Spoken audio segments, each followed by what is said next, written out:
Well, welcome everyone to the Chill Like a Mother podcast. I'm Kayla Huzar, the host, and we are here with Autumn McKay, and we are going to be talking all things burnout, specifically in motherhood, and how we navigate it, how we heal it, how we cope with it. And we're going to give you the juice right off the bat. So, Autumn, before we get into an introduction of yourself, I would like to start with, tell me about the moments that led you to realize that the burnout you were experiencing was real and that you needed to do something about it. Yeah, so at the time, I had 3 young children, I believe 3 under 3. And so I just remember like waking up every day kind of like in a negative attitude already. And just like, oh, what do I have to do today? Like, what are my to-dos and what else is going on? And just kind of like already frustrated before I even got out of bed. And I didn't like that feeling because it's not like my normal self. And I also remember being like just always feeling overwhelmed and overly emotional. Like I'm not typically like a crier, but I remember like little things setting me off and crying a lot. And so like I knew something was not right at that moment. And so I started like trying to figure out what it was. And I also took on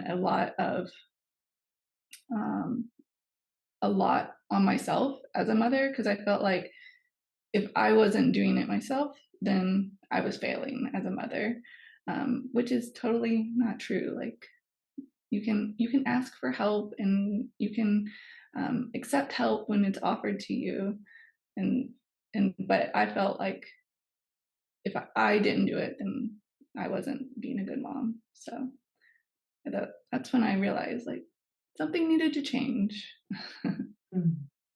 Absolutely. 3 under 3, like I heard you say already, kind of already irritated, at eyes Mhm. open moments. This like perpetual overwhelm, heightened emotions. So how this is like the messy middle where people are, right? Like a lot of moms, including myself, have been in these places. I feel like this is a lesson I have to learn over and over again. But how do you get from this, like, okay, I'm acknowledging that this thing is happening to me. I don't really love it. What was the next step for you? So my husband, he is a like avid listener of many different podcasts, and so he turned me on to podcasts. But he had been listening to a lot of entrepreneur podcasts because we had started a business at that time. And he had noticed that many entrepreneurs start their day with gratitude. Like Mm. they wake up and they do practice gratitude during their like meditation or morning routine. And so he himself had started practicing gratitude. Like he gets up really early and goes to the gym really early. And so when he woke up, he would start practicing gratitude. And I just noticed like a shift in him of like be more mindful of me and our kids. And like he would offer to do the dishes for me, which he had not done in our 8 years of marriage prior to that. So I was like, what is going on? So he like told me about it, and and I saw the change in him. So I was like, well, maybe I should try that. Maybe that will like help me out. And so I did. I started trying that when I would wake up, and I would sit up in a quiet spot in our room and start the day with gratitude. I'd focus on 3 things I was thankful for that day, and it really worked. It helped me to like shift my mindset to be positive in the morning, and I noticed myself like throughout the day picking up on little things I was grateful for that I could meditate on the next day.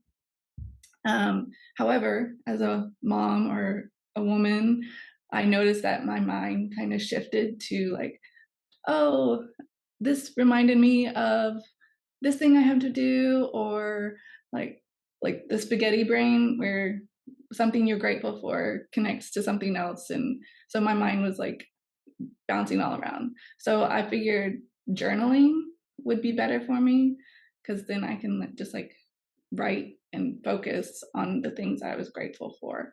And so that's what I've been doing since then. Let's see, it's been almost 7 years I started that, and it's been really really good for me. There's sometimes that like the burnout kind of pops up, but most of the time I can get it under control with gratitude or other things, just because I can recognize it more easily now. Hmm.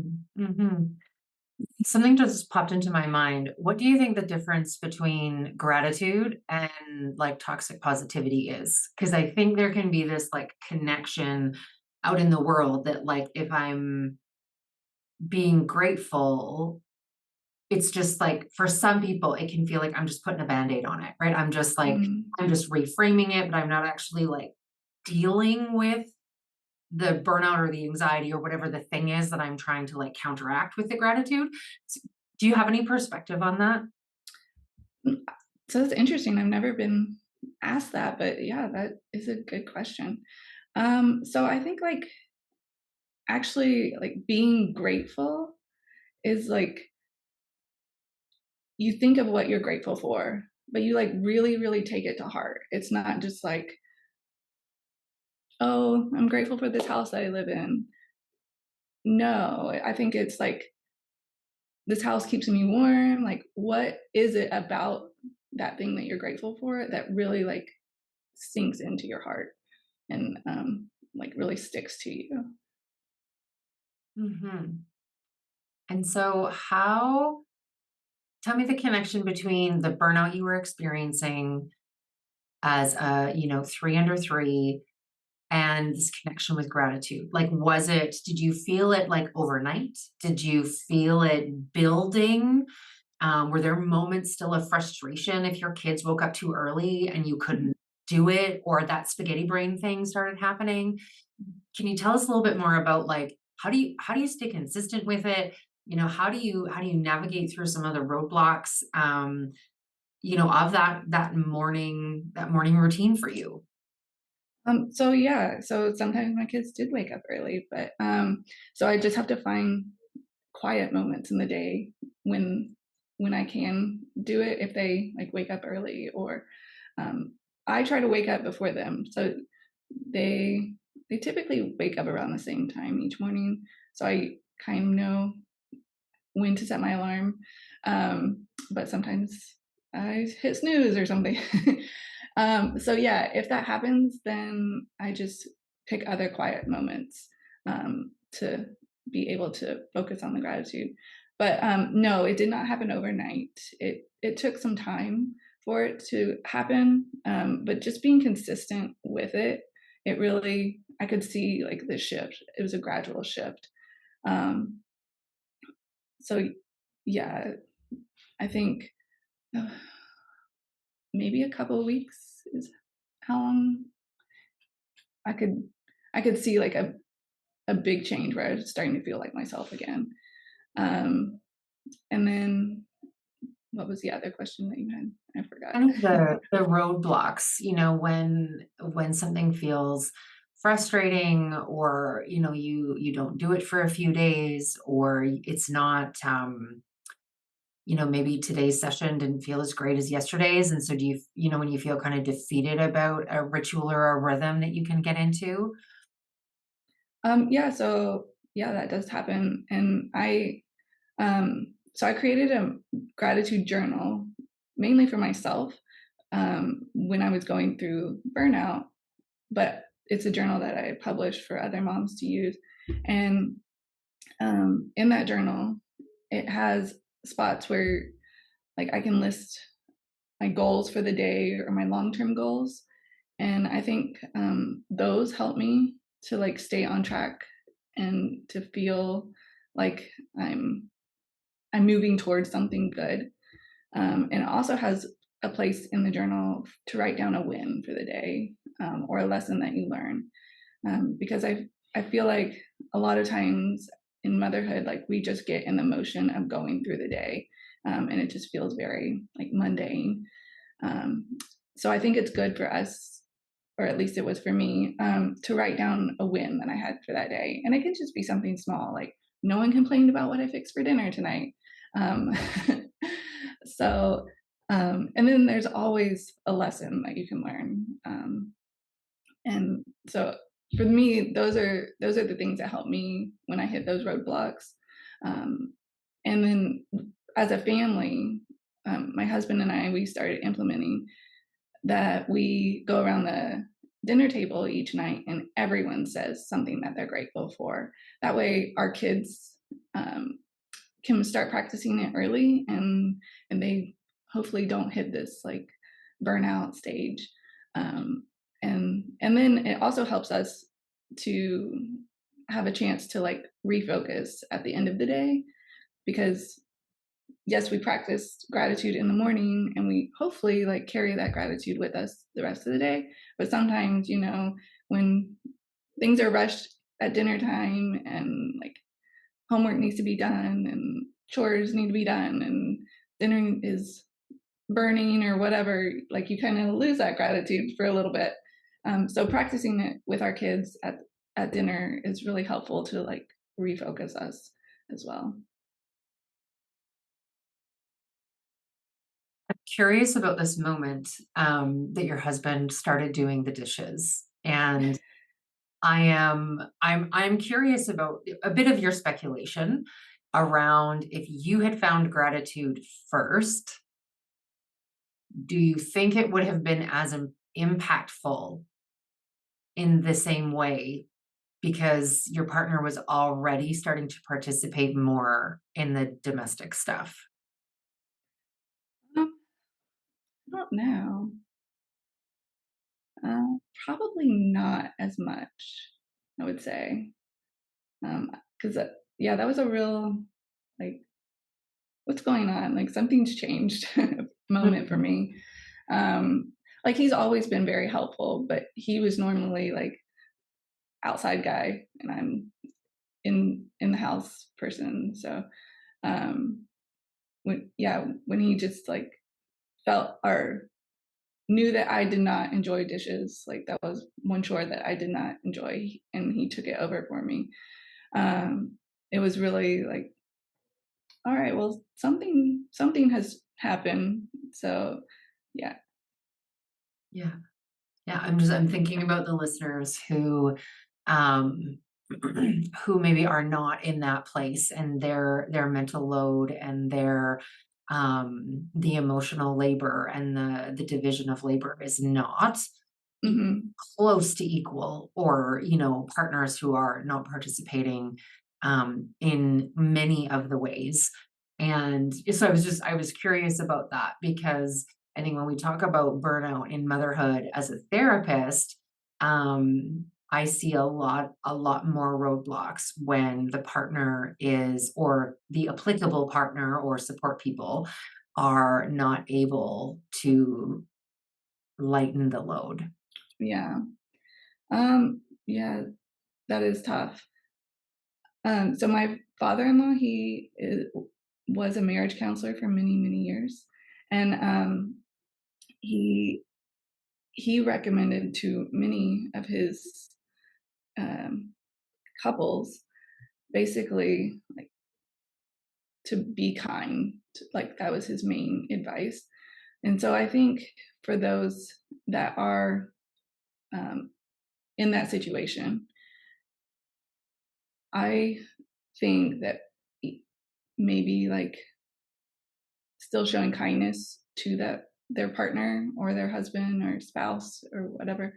Um, I think that could be eye opening for them, and then maybe they could share what is going on and hopefully connect through that time. Absolutely. There's this is something I share with my clients a lot. There's a theory that has been developed by the Gottmans. If anybody has read Yes. books. They're amazing. If you haven't, please Google them, like right now. They are so amazing. And they have this theory in, I want to say it's the Seven Principles book. I've read both the Seven Principles and the Relationship Cure, so I can't remember which one it's in, but basically they say, like, if you're the person who's noticing the inadequacy in the relationship, then you have a responsibility to share that with your partner. If you're in a safe and relatively healthy relationship, if it's not going to rock the boat or put you in any danger or harm, um, because the other person can't know what they don't know. Exactly. Yeah. Even So though it could be in plain sight, or it should be in plain sight, right? Like, right. as the female or the mother or the doer in the relationship, you're doing the dishes, doing the laundry, taking care of the kids, getting up with them in the morning, fixing the meals, registering for swimming lessons. If you're doing all of that, your partner should be able to, connect the dots on your burnout or your overwhelm or whatever it is. But they legitimately can't know what they don't know. And so Exactly. when it comes to like personhood and your own um, feelings and communication, if I am the person who notices the disparity, I'm the person who has to say it out loud. And I've also learned that men don't, they need to be told like directly like what is going on or what is inadequate. They're not going to pick up on like cues like women do. So they appreciate the directness actually. Yes. Yeah, actually, it's funny because my husband and I just had this conversation on the weekend. He's had a job change, and so we're just right in the messy middle of a new transition of roles and who does what and what the monthly rhythm looks like. And he again said to me, "You just have to tell me." And I had this moment of pure rage of like, but I shouldn't have to, right? And then it was like, okay, you got to check yourself, because in this moment, if we just break it down to, without the emotion involved, if we just break it down to what's being communicated, he's asking for what he needs. Like, he's Mm, asking for it to be broken down. And so we together need to set time aside to have that longer conversation outside of this like nitpicky argument that we're having, to actually sit down and lay down what he is responsible for, what I'm responsible for, what I need to be taken off of my plate. Um, because yeah, it's like burnout. I'm relearning it again right now in real time. Um, because our whole routine has shifted based on mm, his new job. And what was normal is now not normal. And so like having to sit down and communicate that again, like we have right. we have been together for 20 years. Like, we have had this conversation many times.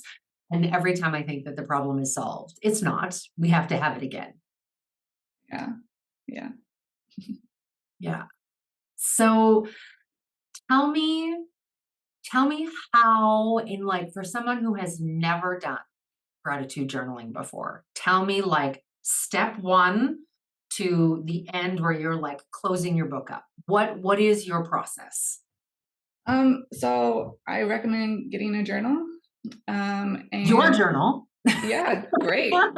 Even better. And so it in the first page it tells you like what to do, step by step, and then it turn the next page and it will direct you at the top you write down 3 things you're thankful for, like it has lines and numbered, and then um, if that's the bare minimum that you can do, then just do that part. But if you find yourself wanting more, then you can also, um, on that page, you can write down a goal that you have for the day. I like to do that just because if I can do that one thing, then I feel like my day is good. Um, if then there's long-term goals that you can write down to like work towards. And then there is a spot to write down like a reflection or prayer time. And then you can write down at the bottom, you can go back at the end of the day and write down a win that you had or a lesson that you learned. Yeah, but if all you can do right now is just write down the 3 things that you're grateful for, then you'll begin to notice a shift in your mindset. Mhm. Do you have any um any tricks or hacks that make the process either like easier or more fulfilling in the actual act of like sitting down to do it? So I find it easier if I get up before my kids get up. I like that I am not a morning person at all. I would prefer to stay in bed, but I find that if I can have like some time by myself before the kids wake up and the house is quiet, and then I find that that is the best time for me. So I recommend finding the time of day that is best for you. So it could be in the morning before the kids get up, it could be during nap time, or it could be when everybody else is in bed and you have some time before you go to bed.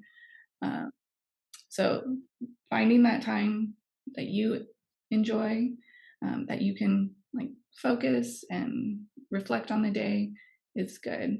And then for myself, if I get out of bed, like if I set my alarm and then actually get out of bed to journal, it's better for me. Because then I can't hit the snooze button.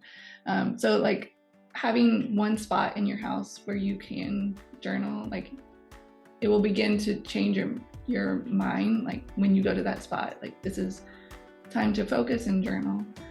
So that could be like the kitchen table with your cup of coffee, or it could be a chair in your bedroom, or it could be like your favorite spot on the couch, wherever you need. But so having the time of day and your like favorite spot, I think those 2 things are really good.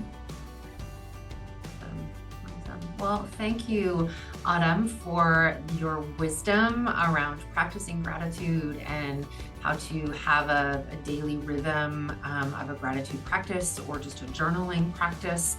And we are so grateful for your resource of the full life gratitude journal for moms. I will include that link in the show notes for sure.